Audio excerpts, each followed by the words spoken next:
War has sent men, food, airplanes, guns, and ships. WICR. We are back here at Sports Just Cause. Anthony Carlo and Armand Mario are chatting it up about some football. We had a very, I think, in-depth discussion about Week 3 here in the NFL in our past segment. I hope that everybody's tuning into Ustream. If you could go to Live 365, that would be www.live365.com. We don't have Live 365 anymore. Oh, Live 365 isn't working for us. It's just Ustream. That's I thought we were getting that repaired. Oh, I thought so too, but Right? seems like we didn't get around to it. I think we say things here, and then we wind up not doing it. But you can go to Ustream. Yes. Just search WICR and you'll catch us here live. Or also go to YouTube and hit us up on there. Just look at Iona College Radio. You'll see the latest episode. But we have some more to talk about regarding the NFL. We definitely do. We have some more games, and we talked about some of the more notable ones, I guess, to start off. But now we're going to give you our preview of the Bears and the Jets. Okay, Bears and the Jets. Let's go. All right, so how do you want to do this? Positive? Well, you know what? I mean, listen. I'll tell you one thing right now. The Bears and the Jets are going to win. Okay? I'll give you my thoughts right off the bat. New York Jets will win the game. Why will they win this game, Anthony? Okay. Enlighten me. Fine. I will enlighten you. So, when we're talking about here the Chicago Bears and the New York Jets will be coming on in just a little bit. It will be the Monday night game of the week. The Chicago Bears are opening this game up with a 1-1 record, and the New York Jets are opening this game up also with a 1-1 record. So there's not much to talk about regarding their records. However, when you characterize the Chicago Bears, I'm characterizing them as a spread them out team. Okay? And when I say spread them out, is because they rely on the team on Jay Cutler. And Jay Cutler's set of elite receivers, which consists of Alshon Jeffries and Brandon Marshall. You could agree with me with that. Don't forget about Martellus Bennett. Okay, Martellus Bennett as well. Very skilled set of receivers. Yes. If I wanted to be a receiver, I might pick one of them because they're very talented. All right, we're talking about Jay Cutler. Jay Cutler. The only thing about the Alshon Jeffrey and Brandon Marshall tonight is they're both questionable. So hopefully, are they both to play? Right. Are they okay? They are both that could be a big factor in determining the results of this game. Right. It could be. So when we talk about New York Jets football, we like to talk about a team that plays in the trenches. They like to run the ball a lot. Okay. And if you talk about that, we're talking about offensive and defensive rushing. Yes. Okay. Geno Smith likes to run the ball. He likes to run the ball a lot, but he has to rely on. First of all, defensively, they have one of the best pass rushers in the game.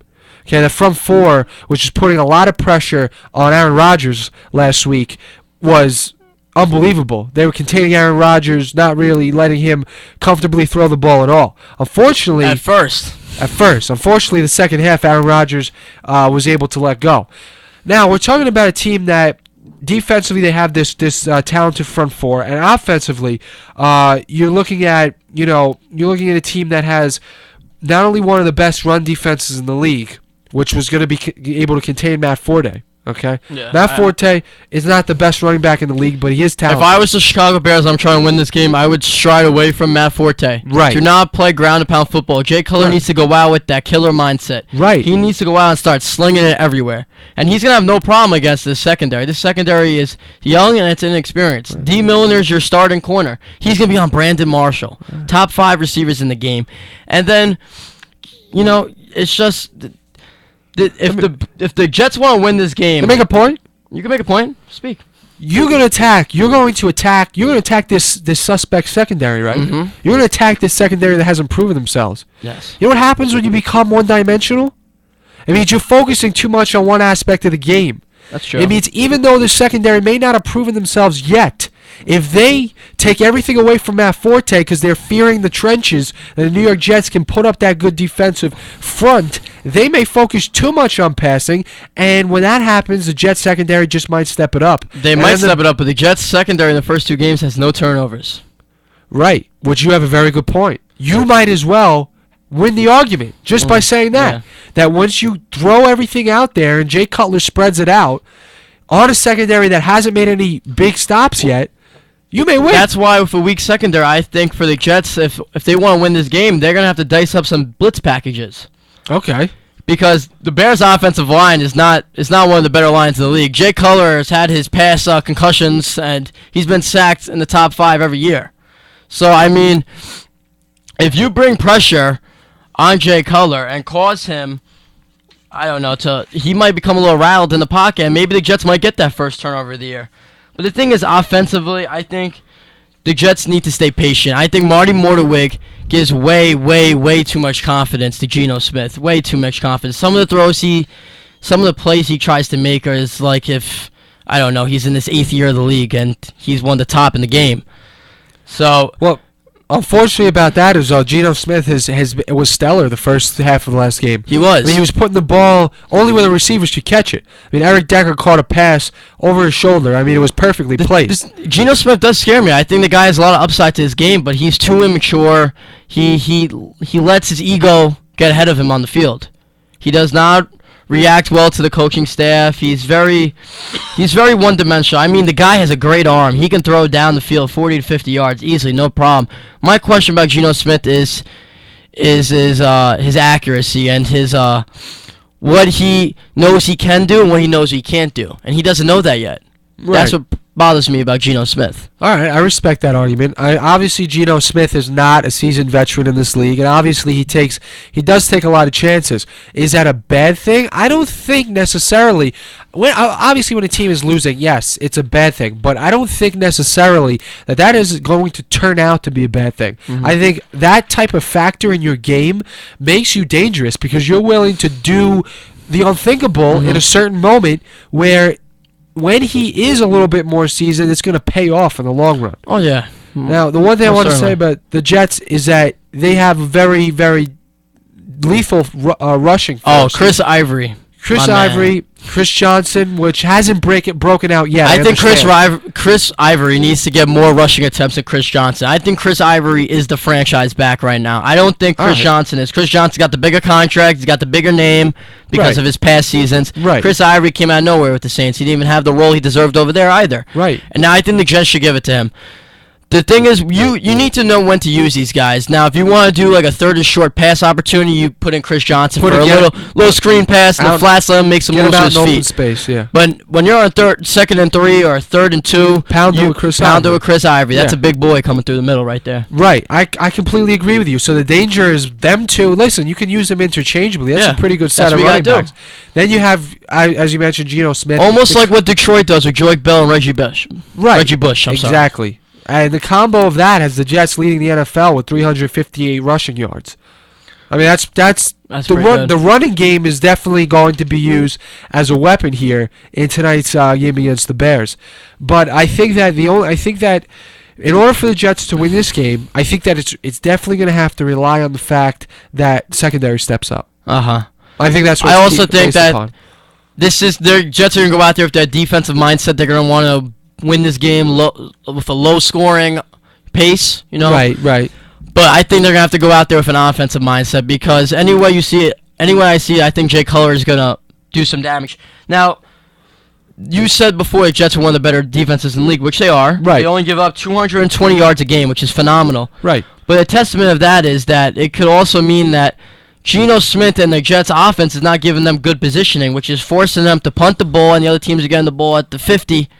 Because they've given up 5 touchdowns in 2 games. That means their red zone defense is not that good.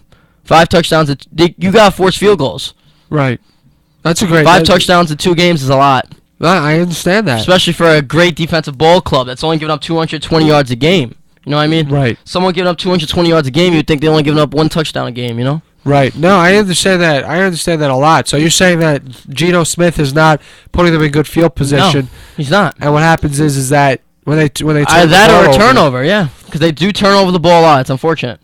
Right. So okay, I can't argue with that. I think that if the Jets can get the offense working on the same page for a whole game, you know what I'm saying? Stay consistent from start to finish, just like they were in the first half of last week. Yes. I mean, they played very well offensively, and you know the secondary can step up a little bit. I think they're gonna be a dangerous team. All right, so now we talked about the ways the Jets can win this game. How can the Bears win this game? Well, you want to give it a shot? You go first. All right. You want to hear the master before the apprentice critiques me. Before, before. Okay. No, like I said before, it would be the other way around. You gotta shy away from the run because the Jets are gonna want them to run the ball. Like I said, you gotta pick apart the secondary, and that. I disagree. You do? I hit him with the run.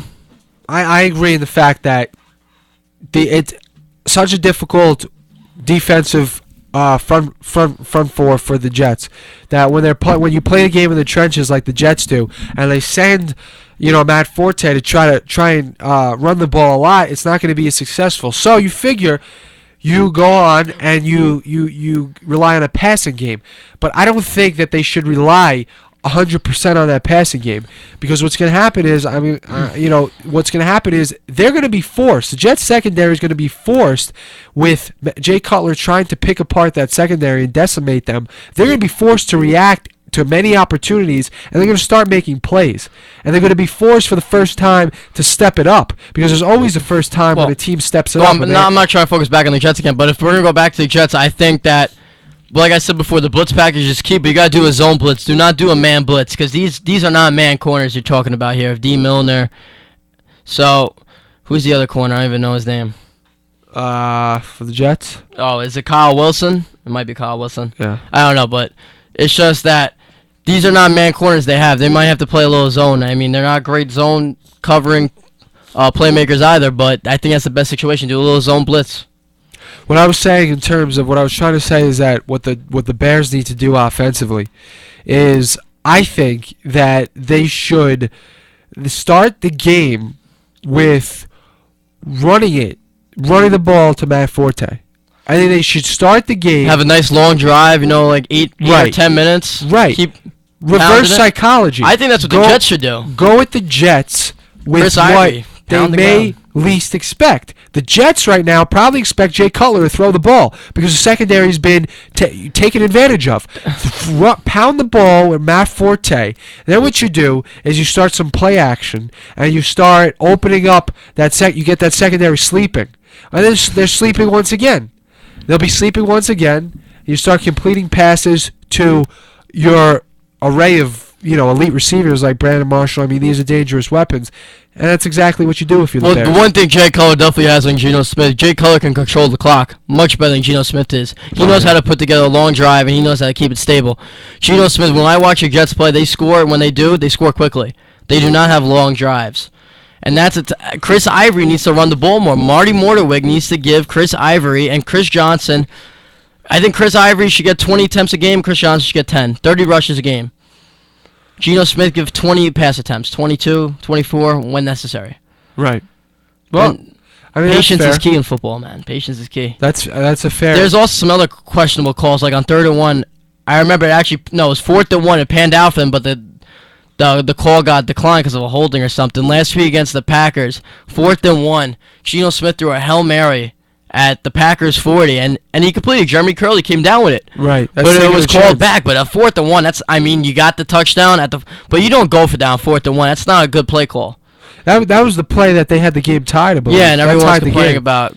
Well, Marty Morning would call it timeout. Actually, that might have been the timeout. That's what it was, the timeout. Rex Ryan wasn't hearing Marty Morningwig, and Marty Morningwig. But even the Jets got lucky. That's not a good play call. I'm sorry. You got lucky.